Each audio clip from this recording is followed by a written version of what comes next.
All right, students. So I just want to go over how the provincial government is organized. So first word here is candidate. Okay. And you will find that on your sheet if you could please fill that in. So a candidate, if you are just a regular ordinary citizen and you decide that you would like to run for office in the provincial government, you are going to become a candidate. Once you're a candidate, you are going to run a campaign.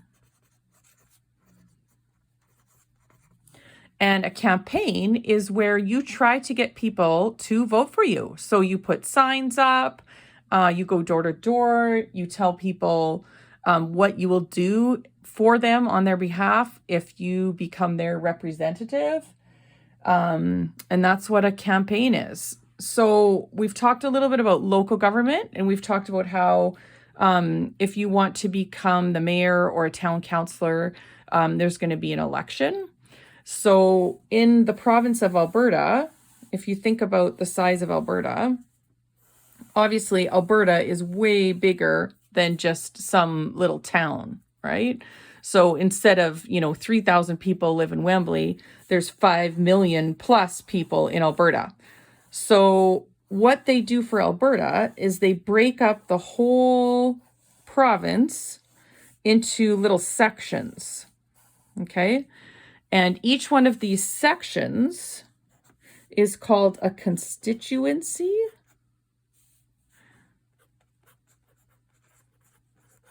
Or, CY, or a riding.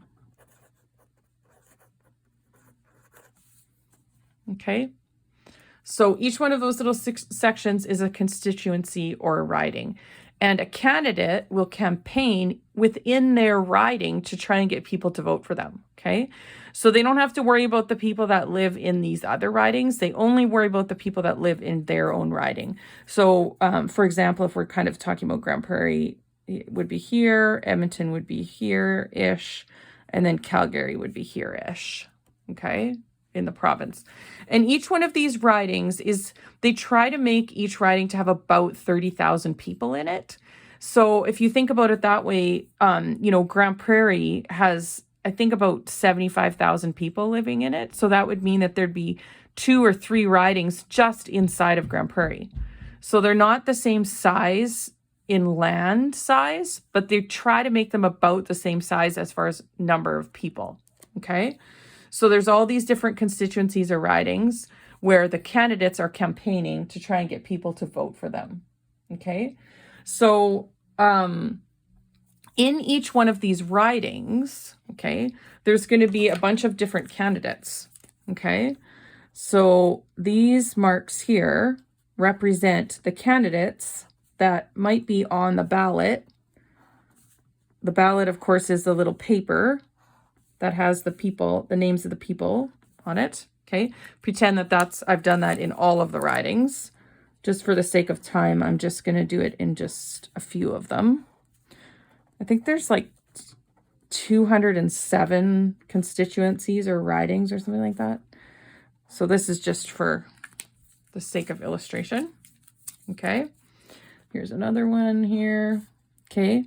So let's just say, for example, that each one of these ridings has 3 people on the ballot. So there's 3 different people that you could vote for, okay? And there's going to be a winner in each one of these ridings, okay? So if you get to be on election day, usually it happens in the fall, but it doesn't have to. On election day, all the people who are 18 years and older, who are Canadian citizens, they will vote in the election. All the people who live in this area will go to their polling stations, and they will vote for one of these 3 people. These people will vote for one of these 3, one of these 3, one of these 3, one of these 3. Okay. So if you win in your riding, then you get to work at the legislature. Okay.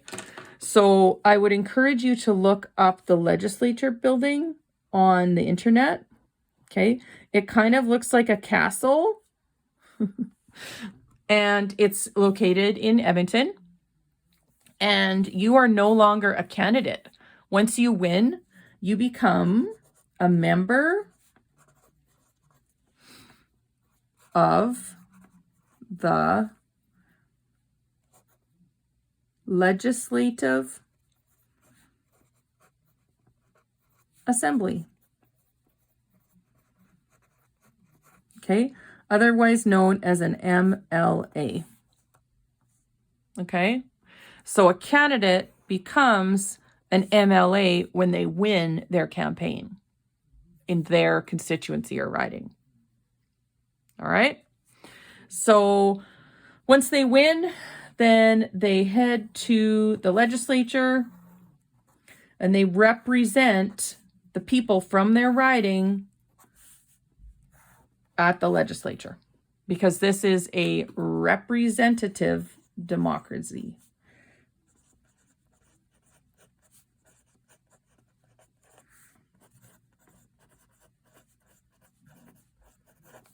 Okay, so these people, these members of the Legislative Assembly, represent the people in their riding at the legislature. Okay, now you may have noticed that there's different colors here. Okay, and I did that on purpose. So if you remember at the beginning of the year, I gave this imaginary scenario where the government gave the principal $10,000 and he could spend it however he wanted in the school, but it had to be he had to spend it in a way that the students wanted. And so all the students went to the gym and they got into these different groups. So there's a group of students that said, you know, we should all spend it on something like sportsy. So they all got together in one corner of the gym. And then another group of kids said, no, we should spend it on some like field trips. So they got together in another corner. And then another group of kids said, no, we should spend it on something like artsy. So they got together in another group in another area of the gym. So those groups that have different ideas about how to spend the government money, those are very similar in real life to what we call political parties. So a political party is not a party like a birthday party, okay? A political party is a group of people who have a certain belief system about how to run the government, okay? In every constituency or riding, they're representatives from each of the political parties, okay? So in my fake election here, I have the red party, the blue party, and the green party, okay? Red, blue, green, red, blue, green, red, blue, green, red, blue, green. So let's say in this riding, the red person wins. Blue, red, green. I'm just obviously kind of just making this stuff up, okay? So let's just say, for example, that in this particular election, okay, let's say that 9 red people won, and let's say that 5 blue people won, and then let's say that, oh, I did the math on this wrong. Okay. Let's say instead of 5, let's say 8. Okay. And then let's say 3 green people won. Okay. 3 people from the green party won their riding, 8 people from the blue party, 9 people from the red party. Okay. So now the winning party, that's the red party. Okay. The leader of this party gets to be the premier. Okay. So in a town, we have a mayor and town councilors. In the province, we have a premier, and then we have MLAs. So the MLAs are like the helpers to the premier. So all of these guys become MLAs. The leader of the party with the most amount of votes becomes the premier. Okay. The leader of the party with the second highest amount of votes becomes the leader of the opposition.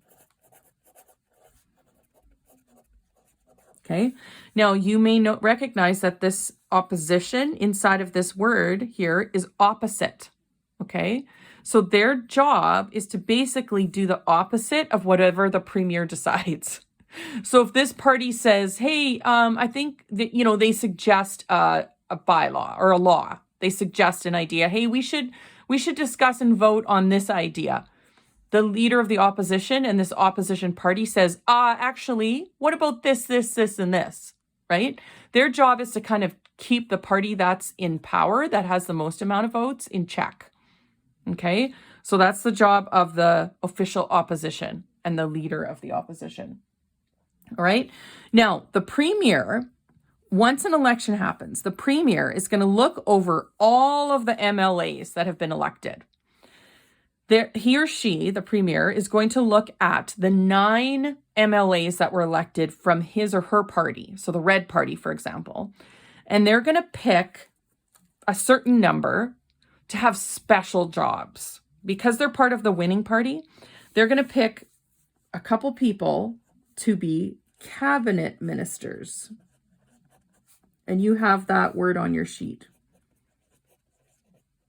Okay. Whoops, I'm going to make a line here so that this, okay. So they're going to, the premier is going to pick a couple people to be cabinet ministers and to have special jobs. So for example, I might look at this riding here and say, well, Susie here won in this riding. And before Susie became an MLA, Susie was a school principal. So Susie would make a great education minister. So that's Susie's now special job, is to be in charge of education in the school. Okay. Or in the province. Okay. In this riding, okay, this is Martha. And Martha, before Martha became an MLA, she was a doctor. So the premier says, you know what, can you actually be in charge of healthcare in the whole province? So these cabinet ministers have special jobs, that extra little jobs that they're in charge of. Okay. Now, what they do is any one of these people, any one of these MLAs from these political parties can suggest a motion, can say, hey, you know what? I think that this idea should be a law in our province. So they debate, they read it again, they go back to their ridings, they talk to their people, they get advice, they get feedback, they modify, they debate, they go back. So remember that this thing has to get debated 3 times, and then finally it's time to vote. Okay. Now this is where it kind of gets interesting. So if the idea was suggested by the party that was in power, my red party, all of these people are going to vote yes. Okay. The blue party most likely will all vote no. So far it's 9-8. Now that's when this party that's in third place has some power, because the red party is going to try and get the green party to vote with them and vote yes. The blue party is going to try to get the green party to vote with them to say no. Because if 8 joins 3, then it overpowers 9. Does that make sense? So if these two get together, you get 11 versus 9. Whereas if the 3 joins the 9, then it's 12 versus 8. So that's how the voting happens. So there's lots of discussion and that kind of thing. Okay. So one other thing that might happen, or one other thing that does happen, is let's just say that the red party in this particular instance convince the green party to vote with them. So then it becomes 12 yeses and 8 no's. Okay. So whatever idea they had, it did pass, because there's more yeses than no's. So before that idea can actually become a law in the province, it needs to get a stamp of approval by the lieutenant governor. Okay. And the lieutenant governor, I'm going to draw here a crown. Okay. The lieutenant governor is the Queen's representative in Canada. Okay. And in the provinces. Okay. So before this, any ideas that the government whenever governments make these big decisions, lieutenant governor has to put their stamp of approval on it. And that's just to say, yeah, the Queen approves. Okay. I'm just quickly looking over my notes to see if I got them all. Yeah, I think I did. Okay. So that is how the provincial government works. The only thing that I'm missing is there's one word on your sheet called responsibilities.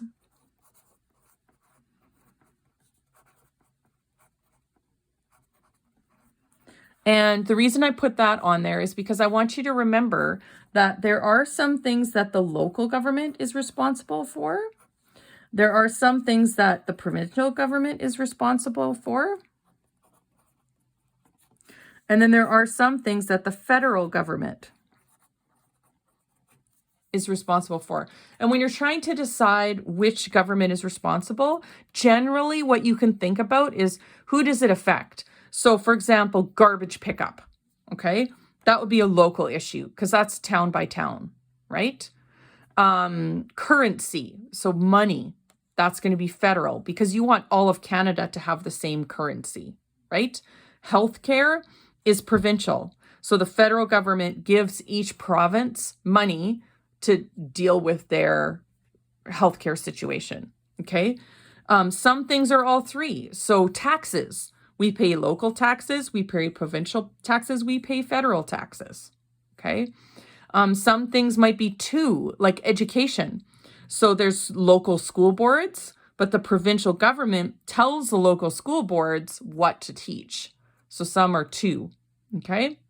So hopefully that helps you make sense of how the provincial government works. Feel free to rewind if you need to. And I think that's it. Have a good day.